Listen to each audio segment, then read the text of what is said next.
Hi అండి. ఈరోజు మా పిల్లల లంచ్ బాక్స్ వచ్చేసి మార్నింగ్ టిఫిన్గా అయితే ఇడ్లీ పెట్టానండి. నైట్ ఇడ్లీ పిండి పట్టి పెట్టేశానమాట. ఇంకా ఇదైతే వీడియో అప్లోడ్ అవ్వలేదులేండి. ఇడ్లీ పిండి అయితే హాఫ్గా వచ్చేసింది. ఇప్పుడు మార్నింగ్ చూడండి ఫుల్గా వచ్చేసింది, బాగా పొంగింది. ఇదైతే రవ్వ ఇడ్లీ అండి, మిల్లెట్స్ అయితే ఏం వేయలేదు. దోసకి మిల్లెట్స్ వేసాను కదా, ఇంక ఇడ్లీకి అయితే ప్లెయిన్గానే వేసాను అనమాట. ఇప్పుడైతే ఇడ్లీ పెట్టేయాలి. రైస్ వండేసి లెమన్ రైస్ కలిపేసాను పిల్లలకి. కొంచెం లెమన్ రైస్ కలపమని చెప్పాడు మా బాబు, అందుకని కలిపాను. చాలా రోజులైంది లెమన్ రైస్ మేము కూడా తినక. డైలీ ఎగ్ రైస్ అదో ఇదో ఏదో ఒకటి పెడుతున్నాను కదా, ఈరోజు అయితే లెమన్ రైస్ చేస్తానమాట.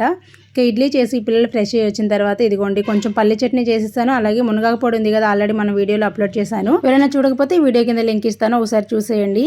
ఇంకా బ్రెడ్ హనీ పెట్టాను, మా పిల్లలు ఇష్టంగా తింటారండి. ఇదండి ఈరోజు మన వీడియో. నచ్చితే లైక్ చేయండి, షేర్ చేయండి, సబ్స్క్రైబ్ చేసుకోండి ఫ్రెండ్స్. ఇంకా స్నాక్స్ అయితే పల్లి టిక్కీ, డ్రై ఫ్రూట్స్, కొంచెం బిస్కెట్ పెట్టేశాను. పులిహోరలకి అయితే కూర ఏమీ చేయలేదండి, పుట్నాల పప్పు పొడి వేసాను. ఇష్టంగా తింటారు మా పిల్లలు. ఇదండి వీడియో. నచ్చితే like, share and subscribe. Thank you.